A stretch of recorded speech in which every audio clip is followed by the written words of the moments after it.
Si consigues ser algo más que un hombre... ¿Está la historia bélica? Cada nazi que ¿Quieres ser permanezca parte de vivo nuestra vieja matará guardia? mujeres, Pues recuerda niños y que también ancianos. puedes Los nazis escucharnos en muertos son formato inofensivos. audio podcast Por lo siempre tanto, que quieras al desde la matar a web uno, o la app estoy salvando iVoox. vidas.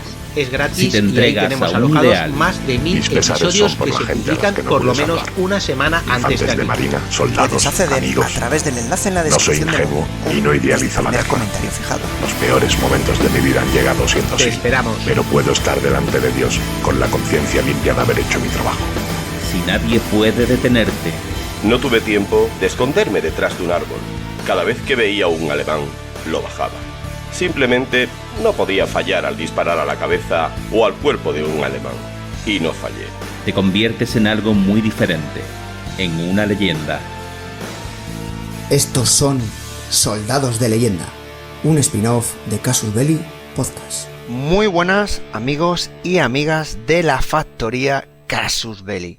Bienvenidos de nuevo a un programa de esos que tanto os gusta, de nuestros queridos Soldados de Leyenda. Como ya sabéis, siempre que empiezan estos programas hago esta pequeña introducción. Así que, en este caso, si no os gustan los soldados de operaciones especiales, no escuches el programa. Si no te gustan los soldados norteamericanos, por favor, tampoco escuches este programa. Si no te gustan soldados que tienen cara de tonto y no lo son, no escuches este programa. Pero sin embargo, si quieres oír un programa en el cual habla de un soldado, un personaje, un ser, no sé cómo definirlo, vosotros mismos lo vais a ver, que es digno de película, por favor, quedaros conmigo. Y cuando digo película, atentos a esto.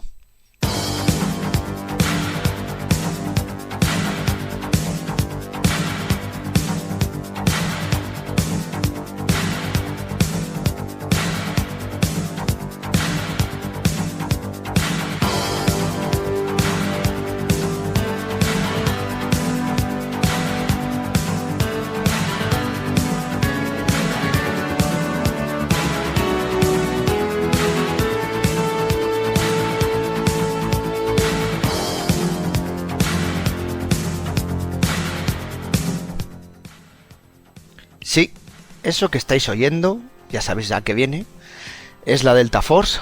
No, hoy no toca hablar de Chuck Norris, pero sinceramente del protagonista del día de hoy, del sargento mayor Mike Binning, ya os digo que no tiene nada que envidiar a Chuck Norris. Bueno, sí, que a este le muerde una serpiente y sí que fallece. Y Chuck Norris ya sabéis que le muerde una serpiente y la que muere es la serpiente. Pero bromas aparte y memes, viene hoy la historia de este señor. Y digo lo de memes porque esta persona, este soldado, se ha hecho precisamente famoso en relación a un meme que ha aparecido en redes sociales, sobre todo en Twitter. Pero bueno, también ha aparecido en algunas redes sociales. Cuando hablaban de los hombres más duros, ¿no? Los super soldados, y sacaban la imagen siempre de cuando lo pides y cuando te llega, ¿no? Entonces sacaban la típica imagen, pues del que vemos todos, típico soldado musculado, con esos bíceps, ese pectoral muy trabajado, brazos a ser posible muy tatuados, pinta casi más de surfero o de carne de CrossFit que de un soldado de operaciones especiales. Y luego sale la imagen de este hombre, un señor que le ves cara sonriente, unas gafas amplias, que perfectamente podría ser, para que os hagáis una idea, un científico, un estudiante, un estudioso, el hombre que ves en una oficina. No destaca físicamente por nada, no tiene unos rasgos marcados. Y sin embargo salen fotos de él en prácticamente todos los conflictos del mundo, en todas las operaciones y en todos los fregados en los cuales han estado las fuerzas especiales norteamericanas. Así que os voy a hablar de uno de los mayores expertos en explosivos del ejército norteamericano, uno de los primeros técnicos en EOD, ya sabéis, especialistas en neutralización de material explosivo, es acrónimo en inglés, EOD, que veréis muchas veces, que ya sabéis, son los que se encargan de detectar, localizar, neutralizar todas las amenazas explosivas en todo el mundo, que, bueno, para los que no lo tenéis tan imagen, pues el típico que veis cortando cable azul, cable rojo. Bueno, bromas aparte. Hoy, por suerte, no tenemos invitado, así que vais a disfrutar de mi dulce voz, así que disculparme. Lo siento, intentaré hacerlo lo más ameno posible.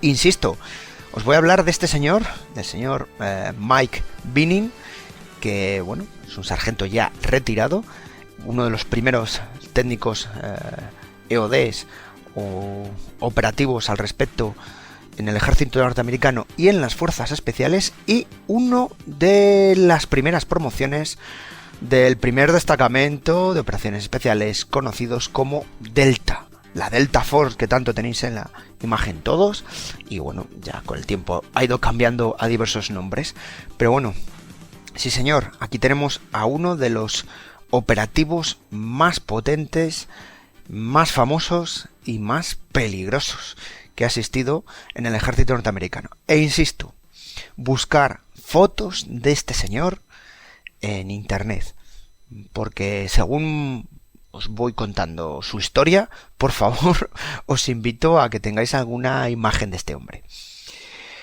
Bueno, es un señor que nace el 2 de agosto, el 12 de agosto de 1950, que casi me confundo en el dato. Nace en Michigan, exactamente en la ciudad de Howard City, y bueno, esa zona, bueno, es una región donde la gente le encanta principalmente hacer deportes de montaña, con lo cual el rango que va a mamar este hombre desde pequeño, va a absorber de su familia, amigos, es la montaña. Va a estar siempre encantado, siempre vinculado a la naturaleza, siempre haciendo actividades al respecto en el campo, le encantaba, y también es Michigan y toda esta zona es muy famoso por las diversas facultades, universidades y centros de estudios, sobre todo en ciencias. Digamos que es cantera de científicos. Insisto, con la cara e imagen que proyecta nuestro protagonista, podía ser perfectamente un buen científico. Hasta tal punto que uno de los primeros regalos que recibe de pequeño nuestro protagonista es un juego de química. Los que sois más mayores os tendréis en mente esos juegos de química que teníamos de pequeños. Yo creo que fui de los últimos que recibí esos juegos de químicas, que hacías experimentos, manchabas todo y casi te mataban en tu casa. Pero bueno, sí, recibió uno de sus primeros regalos de química. También obtuvo un premio en la Feria de Ciencias en la escuela de secundaria, más que nada porque hizo una cámara de niebla. Wilson empezó a hacer ese tipo de experimentos, le gustaba trabajar y era una persona muy destacada en ese campo, y luego, bueno, estaba vinculada incluso a los Boy Scouts y todo este tipo de movimientos que salían al campo. Fue miembro, por supuesto, del Club de Ciencias, del Club de Ajedrez. Sí, alguno dirás, ¿me estás hablando de uno de los deltas más duros que es miembro del Club de Ciencias y el Club de Ajedrez? Sí.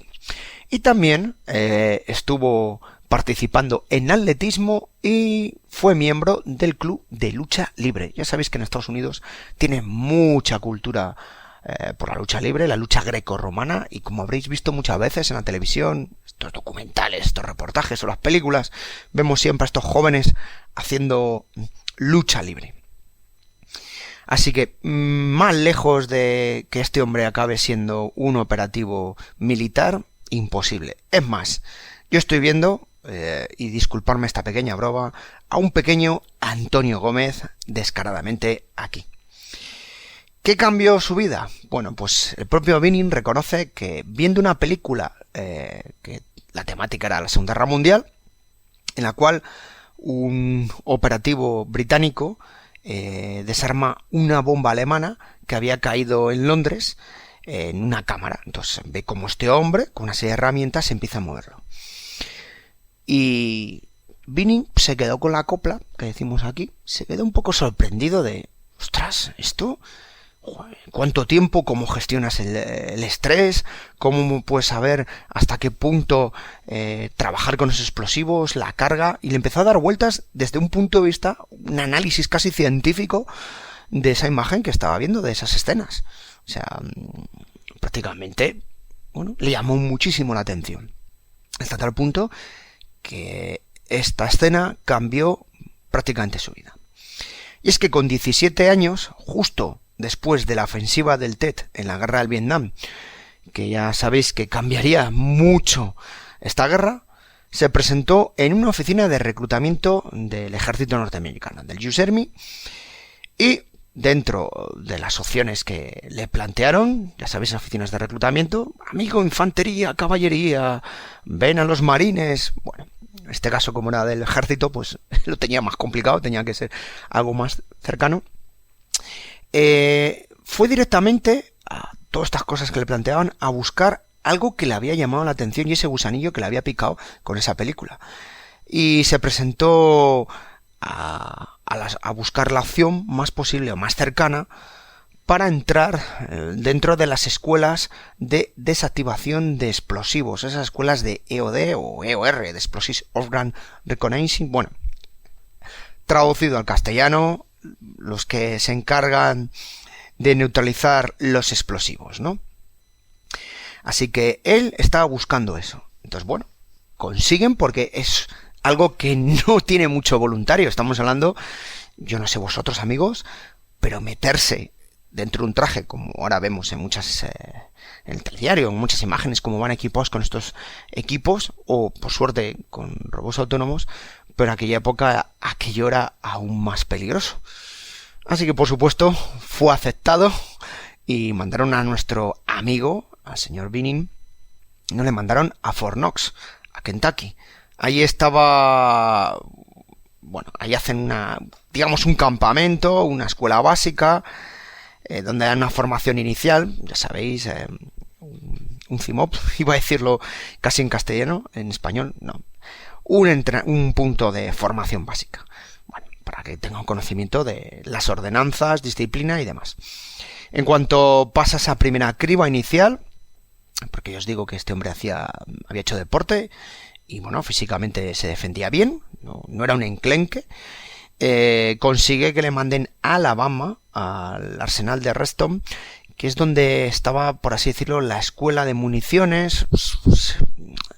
Sería una traducción más o menos, sería el punto donde se le va a dar la formación, digamos, con determinado armamento, sobre todo con municiones, como municiones inservibles, claro, para poder destruirlas, formarse y demás. Es una fase previa donde se iban a iniciar todos los futuros técnicos y operativos EOD. Posteriormente ya se le manda a Fort McClellan en Alabama también, para hacer ya entrenamientos específicos de EOD con diversas municiones, y una fase posterior en Indian Head en Maryland, donde ya finalmente se gradúa como EOD en mayo del 69. Fijaros las fechas, mala época, amigos, para estar en el ejército norteamericano con toda la guerra de Vietnam. Lo hemos contado muchas veces, muchísimas veces, ya sabéis que fue una auténtica masacre para muchos reclutas norteamericanos, sobre todo inicialmente, en esos años, por el índice de bajas que había. Así que yo, con todos mis respetos, no sé ustedes, pero yo no me hubiera apuntado en ese momento para entrar en el ejército norteamericano. Lo primero que hizo, bueno, antes de marchar a Vietnam, estuvo sirviendo en la unidad de escolta del arsenal de Maryland, y estando allí un tiempo, pues este hombre se empezó a aburrir. A mí esto no me llama la atención, estar de niñera, por así decirlo, en esta unidad, bueno, pues vigilando, pues eso, los explosivos, que nadie toque esos explosivos, las municiones, que estuviese todo en condiciones y demás. Así que se ofrece directamente y solicita ir directamente, insisto, a Vietnam. Allí pasaría unos 11 meses con un destacamento de artillería, el noveno, a ver, Esaú, ¿qué sería? El 90º, el 99, bueno, estuvo con el 99, que luego me mata él, que si digo en ordinarios y demás, de artillería, en Phu Binh. Esto está prácticamente al oeste de Saigón y muy cerca de la frontera con Camboya. Así que estamos hablando de un punto caliente. Estaba este hombre en mitad, digamos, de la zona donde más conflictos, más ataques se verían sometidos muchas tropas norteamericanas. Os he dicho que fue 69, voluntario. Bueno, muchas de las operaciones más importantes en las que estuvo presente nuestro chico, o señor ya, Binim, fue en 1970, cuando participó en la destrucción de depósitos de armas que tenía el ejército norvietnamita y las partidas guerrilleras, ¿no?, por así decirlo, del Vietcong, en Rock Island y cerca de la frontera con Camboya, en la zona de Warshus Hill. Este hombre, curiosamente, formó parte de un equipo EOD de unos 7 hombres que iban apoyando las misiones de la primera división de caballería. Cuando este iba avanzando, pues iban encargando de ir eliminando todas las armas y municiones que habían encontrado por parte del ejército norvietnamita y del Vietcong, pero así como de municiones del ejército norteamericano que había que destruir o desechar. Oye, que tenemos que abandonar esta zona, no da tiempo a trasladarlo, a volarlo. Lo hemos dicho muchas veces, los americanos no tienen problemas de presupuesto y, bueno, en otros países se llevarían hasta las cajas de cartón. Allí, bueno, pues se destruye todo lo que sea posible. Había un sitio muy famoso que era el arsenal de Rock Island, ¿no? Bueno, este arsenal de Rock Island le llamaban así en honor a uno que había en Illinois, ¿no? Bueno, pues la verdad es que tampoco se complican estos con los nombres. Bueno, allí tenían un depósito de armas norvietnamitas de 932 armas individuales, 85 armas, digamos, de calibre superior, así como 7.079.694 cartuchos, digamos, de munición más pequeña, a ser posible 9 milímetros, y casi 1.000 proyectiles de artillería del 85 y proyectiles y armamento de los tanques T-34 que todavía tenían los norvietnamitas. Así que estamos hablando de un arsenal considerable. Bueno, pues les dicen que todo este arsenal que tiene el enemigo hay que hacerlo saltar por los aires. Y diréis, bueno, pues nada, van estos hombres tranquilamente y lo eliminarían. Eso sería lo normal. Pero el problema que había es que para el ejército norvietnamita era un arsenal muy goloso y era muy importante, con lo cual mandaron numerosos equipos para intentar rescatarlo e intentar, a ser posible, conseguir o recoger el máximo posible de munición. Así que un enfrentamiento en mitad de esta operación, digamos, de destrucción, y tenemos aquí a nuestros chicos, a Binim y sus compañeros, intentando destruirlo bajo el fuego enemigo, y a la vez él comenta como anécdota que a veces el problema no eran las balas del enemigo, sino las famosas picaduras de las hormigas rojas. Así que imagínate que tú estás ahí cortando el cablecito, cortando, bueno, lo que sea en ese momento con alicates o la navaja o la herramienta oportuna, por no ponerlo tan humorístico, y ya no es que estén disparándote por encima de tu cabeza, es que tienes hormiguitas que te están metiéndose por las partes más insospechadas. Lo que establecieron esta gente para evitarse sorpresas fueron una especie de trampas para bobos. Ellos lo llaman, la traducción sería unas cargas de miedo, es decir, querían asustar al enemigo en el perímetro para evitar que éste se acercase, y justo en el momento que producen, ya digamos que lo que veis en las películas, ¿no? Dejamos la mecha, ¿no? Va con el humo, la pequeña chispa, Binim subiendo el último al helicóptero que venía a rescatarlos al Waze. Según salen, se oye la detonación y la nube en forma de hongo que sería visible a más de 40 kilómetros. Así que imaginaros, como dicen en la tierra de mis amigos y compañeros Dani y Antonio, una mascleta, y para nuestros amigos de allá del mar, una pedazo explosión que había volado todas estas municiones enemigas, que en total eran 327 toneladas. Así que imaginaros lo que había allí almacenado. Por cierto, cuenta que usaron 300 cajas de explosivos C4 para poder destruir todo este arsenal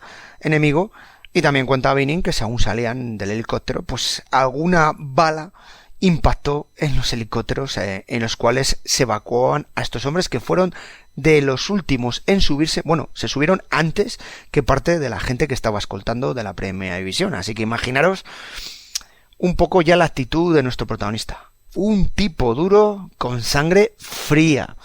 Porque yo no sé ustedes, pero para estar desactivando bombas entiendo que hay que ser de una madera especial.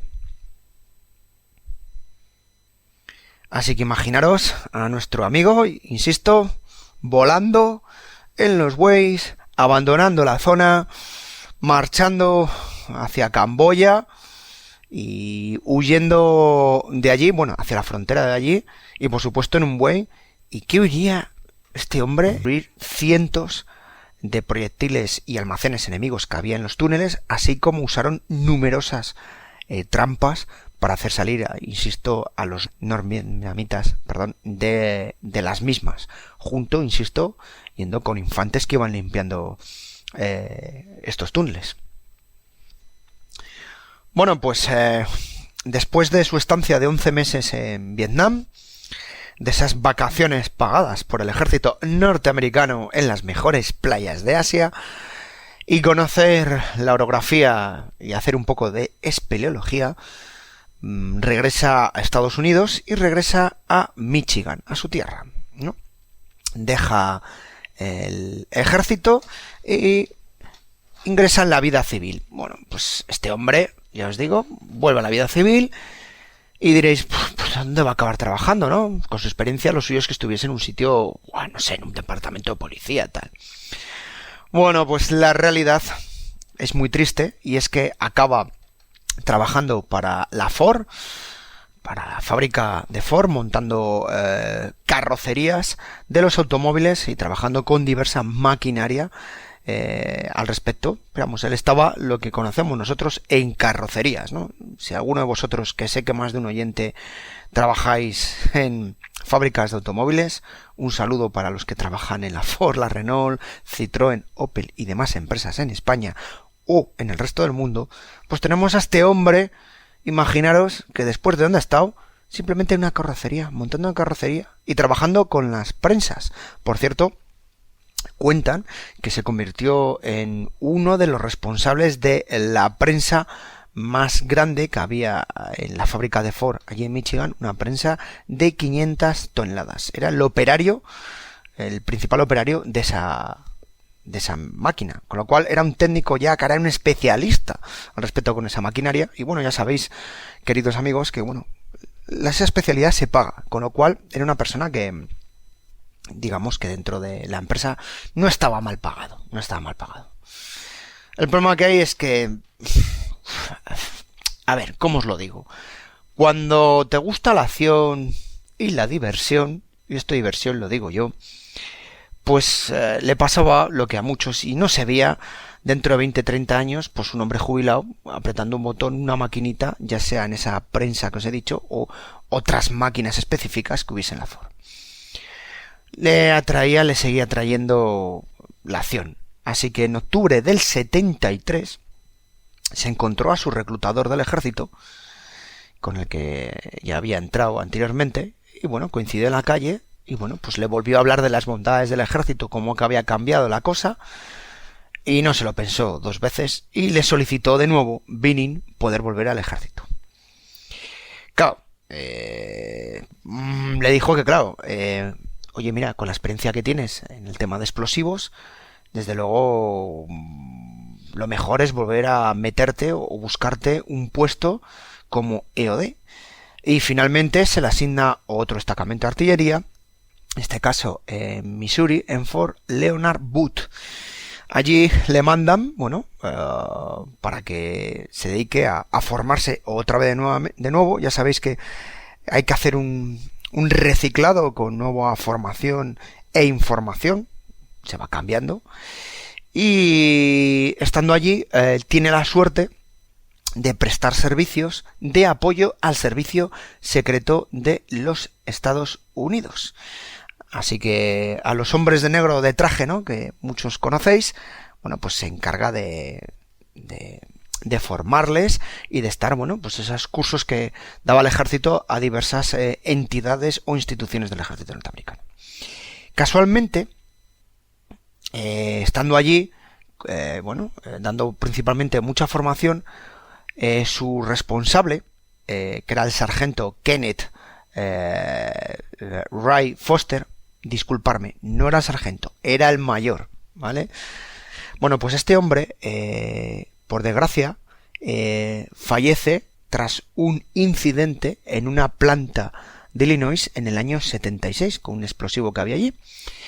Entonces, por desgracia, ve la luz. ¿Y qué quiere decir ver la luz? Como alguno de vosotros sabéis, cuando veis el accidente, el fallecimiento de una persona cercana a vosotros en el ámbito laboral o familiar, hay veces que te hace plantearte cosas, ¿no? Conozco casos de gente que en determinados ámbitos, pues hoy ha pasado esto y cambia mi concepto, mis principios incluso en la vida. Así que decidió hacer un cambio personal y sentimental, por así decirlo, porque aquello que le apasionaba, que era el ejército, y el tema de los EODs explosivos, pues dijo, oye, esto hay que cambiar, que veo que al final acabo. Así que decidió dar un giro, y este hombre se ofrece como voluntario para hacer formación como médico y paramédico de las fuerzas especiales. Bueno, principalmente es paramédico. Ya sabéis, esa figura que tiene mucho el ejército norteamericano. Y disculpar mi total ignorancia al respecto, pero por lo que yo he leído, muchas veces estos paramédicos casi es un enfermero altamente capacitado, ¿no? Una figura que, por cierto, en otros países se ha intentado trasladar y que creo que sería muy interesante la formación de muchos operativos en todo tipo de unidades con esta formación, incluso casi a nivel policial, porque ya habéis visto que una mínima formación salva vidas, amigos, muchas vidas. Así que pues hablando le dicen, oye, mira, pues esto que dices que te gusta de tema médico de emergencias, que es un cambio totalmente, y que eres una persona con cierta paciencia, cierta frialdad, ya lo has demostrado como EOD, pues mira, hay un curso que van a sacar en Fort Bragg, Carolina del Norte, ya sabéis, en la casa, la base de las fuerzas especiales de los chicos de los boinas verdes, ¿no? Y allí están, están haciendo, van a preparar un curso porque están buscando técnicos EOD y, oye, mira, vete allí y mira a ver si estando una vez allí como EOD, pues puedes aprovechar y como están esta gente en continua formación, aprendes. Así que le dan un teléfono, ¿no?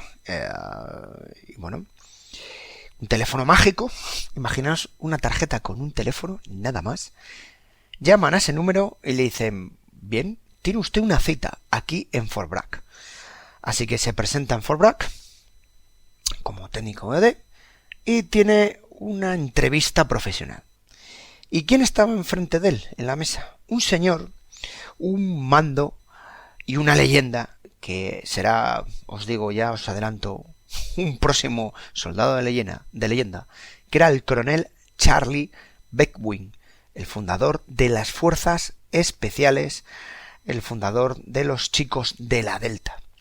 Este hombre que ya os adelanto, tenía amplia experiencia en operaciones a lo largo de diversos conflictos y que había estado con el servicio aéreo británico con el famoso SAS, Servicio Aéreo Especial, con los chicos del SAS y con otras unidades, el SBS, con unidades incluso europeas, francesas, que había cogido experiencia, ¿no? Y quería trasladar ese proyecto de una unidad antiterrorista, porque originalmente los Deltas es una unidad antiterrorista. Y, bueno, bajo el paraguas militar. Bueno, pues tras la entrevista, Bedwin da la luz verde a nuestro chico y 2 semanas después es uno de los 4 miembros del ejército que entran como técnicos EOD y empezarían a hacer el curso de operaciones especiales, ¿no? De esos 4, solo 2 consiguen entrar o pasar ese curso. No os voy a adelantar nada, yo creo que la mayoría lo sabéis, y más de uno de vosotros oyentes que habéis pasado ese tipo de cursos o estáis en activo, sabéis que a veces no se busca lo físico, sino sobre todo características en el personal que hacen que sean especiales. Y hasta ahí dejo puntos suspensivos que si no me matan. Bueno, pues otro de los que pasa, el segundo que pasa con él, era un sargento retirado, Dennis E. Wolf, y también una auténtica leyenda dentro de los EODs. Y el primer trabajo que les encomiendan es ir a Irán. Ya sabéis de qué misión hablamos y de qué historias. La famosa Garra de Águila, la operación a la cual mandan el rescate de los rehenes estadounidenses que estaban en la embajada de Estados Unidos. Una misión que fue un auténtico fracaso. Inicialmente había puntos muy bien planificados. Una operación que a mí me parece fascinante en determinados puntos y en otros es un auténtico desastre. Y una operación que, insisto, os invito, os ruego, por favor, escuchéis, que hicimos en Casus Belli. Fue un podcast muy cortito, en una tarde tranquilamente os lo escucháis y os va a servir mucho para aprender de esta historia, ¿no? Bueno, pues el helicóptero que se estrella contra uno de los aviones y que provoca el primer incendio, los primeros problemas, es el helicóptero en el cual iban Bining y su equipo.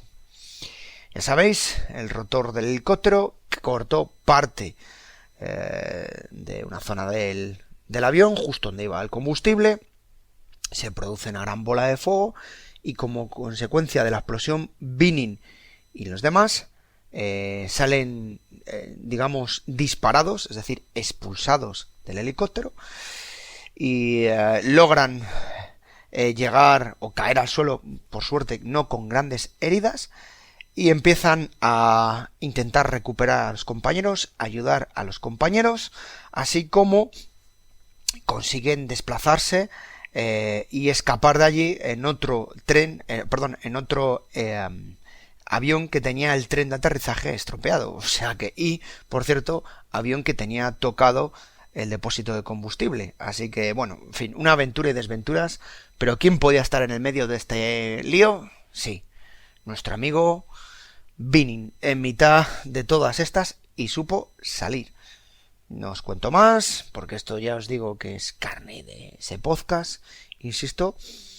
Esa operación fue un desastre para la Delta, casi supone el carpetazo del proyecto de esta unidad de operaciones especiales, y en consecuencia se establece, ya sabéis, el típico estudio y a través de las comisiones que hacen el Congreso y demás entidades norteamericanas, se hace un estudio y se crea el famoso Mando Conjunto de Operaciones Especiales para evitar todo tipo de desastres y de falta de descoordinación. También os digo que no sería hasta posteriormente la invasión de Granada que se vería que también había un desastre con este mando conjunto, que todos querían su protagonismo, y bueno, se iría afinando hasta ya en Panamá que mejorase, y bueno, poco a poco. Pero bueno, eso es historias. Granada, os he dejado caer Granada, año 1983, octubre del citado año. ¿Quién podía estar allí? Sí, señor. Siempre que hay un problema, ahí está nuestro hombre de gafas y cara sonriente. Y es que ya sabéis, se produce una revolución de de una entidad, por así decirlo, un gobierno pro-cubano, un golpe. Tenían miedos de que la revolución comunista llegase muy cerca de Estados Unidos y que esos estudiantes y demás rehenes norteamericanos se pudiesen trasladar a Cuba y de ahí a la Unión Soviética. Y entonces mandan un equipo de operaciones especiales a la prisión de Richmond Hill con la misión de liberar a los presos políticos y presos, a todo tipo de presos que estaban detenidos y retenidos por allí. Cuando se acercan los helicópteros de transporte norteamericanos, reciben un intenso fuego antiaéreo y de tal punto desde las plataformas aéreas, desde las torres, que impidieron esa operación aérea por parte de las fuerzas especiales norteamericanas y tuvieron que retrasar la operación. Por suerte, los presos que había en la citada prisión serían liberados antes de lanzar una segunda misión por parte del ejército norteamericano, misión que iba a ser un poquito más contundente y que dicen las malas lenguas que iban a mandar un Hércules en versión cañonera para aflojar, por así decir, esas prisiones, esas torres que estaban incordiando tanto. Y cuando mandan una cañonera, amigos, muchas veces el problema que hay es que acabas haciendo más estropicio que realmente liberando a los enemigos. Después de 7 años de servicio con la Delta Force, Binin aceptó una asignación en el 176º destacamento de artillería en Alaska, en Fort Richardson. Ya dijo, vamos a retomar otra vez el tema EOD, porque aunque había en la Delta Force recibe formación de todo tipo, incluida formación médica, él seguía siempre asignado a temas EOD. Y sobre todo porque Alaska es un sitio para aquellos que les encanta o nos encanta la naturaleza, que es increíble. Y por supuesto, si estamos hablando de un auténtico montañero y aventurero como es nuestro amigo, pues no os voy a contar nada. El llegar allí y lo primero que hizo fue escalar el monte Denali, o famoso monte McKinley, que es como muchos le conocéis, ya sabéis, la montaña más alta de América del Norte con 6.190 metros. Y a pesar de que no es uno de los montes más altos del mundo, el desnivel es considerable. Hay unos 4.000 metros desde el campo base. Y como la temperatura no es nada buena, nada más que porque está cerca del círculo polar ártico, es uno de los montes más difíciles de ascender. Por cierto, os he dicho Denali. El Denali significa el grande en una de las lenguas indias. Y ya os digo que es uno de los montes más complicados. Pues ahí tenemos a nuestro chico subiendo al monte tan tranquilito 2 veces. ¿Por qué? No una, 2. Y es que también aprovechó para hacer trekking, supervivencia. Este hombre había hecho todos los cursos, todas las técnicas, había estado en todo tipo de entrenamientos y formación de movimientos en campo, el rastreo, en fin. Todo lo que podáis pasaros por la cabeza, ahí estaba. Al cabo de un año en Alaska, regresa de nuevo con los chicos de la Delta, donde serviría en la famosa tormenta de desierto. Esta vez iba a pasar calor. Nos vamos del frío a calor. Y, por supuesto, sus misiones como EOD no cambiarían. Y aprovecharía durante este tiempo para promocionarse dentro de la Delta Force, para subir de nivel. También participaría en una cosa que os va a pillar por sorpresa mucho y a muchos, en la operación Pocket Planner. Y diréis, ¿y esa operación qué es? Pues si os digo que es una operación en territorio norteamericano, diréis, ¿cómo? ¿La Delta Force operando en territorio norteamericano? Sí. Y si os digo que es una operación en una prisión federal, diréis, ¿cómo? Efectivamente, Atlanta 1987. Se produce un motín de tal nivel que ni siquiera las fuerzas locales tienen capacidad para pararlo inicialmente. Y muchas veces se activa a esta unidad, a la unidad Delta, Ya sabéis que tiene formación antiterrorista y formación incluso para actuar en prisiones y en centros penitenciarios y antimotines, como refuerzo si la cosa, no puede ser controlada por las autoridades locales. Por supuesto, ya sabéis, tienen que dar autorización y demás, etcétera, etcétera. Posteriormente, Binning entraría en la plana mayor del USOCOM, del Comando Conjunto Operaciones Especiales, y cuando me refiero a plana mayor, se encargaría ya como sargento mayor planificar diversos entrenamientos, ejercicios, formación, técnicas. Iban a aprovechar su amplia experiencia en el ejército y en estos años para seguir preparando chicos de negro. Participaría como asesor o mando asignado dentro del portaaviones del US América para la operación Defender la Democracia en Haití durante los años, de revolución que tiene lugar, esos movimientos que hay, se producen en Haití y hay que restaurar la democracia. Vamos, que se produce un caos en Haití. Un día, si queréis, os contamos de las revoluciones. Y llegan en este caso nuestros amigos norteamericanos a través de Tío Sam para poner la democracia. Por supuesto, era necesario a veces operaciones quirúrgicas para acabar con algunos de estas bandas, ya os digo, de mafiosos. Y por supuesto, pues uno de los que estaba allí era nuestro amigo. En 1994 allí estaba con la cara de gafitas, el más bajito de la unidad, por cierto, y el que parecía el científico. Con humor os lo cuento, insisto, con el máximo respeto, el señor Binning. También fue uno de los operativos EOD que estuvieron en el atentado con bomba en la Torre Khobar en el año 1996 que se produce en Daran, en Arabia Saudí. Bueno, pues es uno de los que se asigna por parte de los norteamericanos, va asignado a investigar y bueno, con la experiencia adquirida en ese ataque. Por cierto, hay una película que habla de un atentado en Arabia Saudí. No os digo más. Bueno, pues volviendo, este hombre, a partir de el informe que desarrolla, trasladan una serie de directrices para reforzar todas las instalaciones estadounidenses ante posibles atentados de ese tipo. No solo formaba, sino que daba cátedra, por así decirlo. Bueno, después de casi 30 años en el ejército, recibe la insignia de infantería de combate. Bueno, también tiene la insignia de OD, insignia de paracaidista en caída libre, insignia de la policía austriaca, yo que sé, medalla de la Legión al Mérito, de Estrella del Bronce, 2 medallas por servicio de mérito, otra medalla por servicio de mérito del ejército, medalla del servicio conjunto, 2 medallas por logro de servicio conjunto.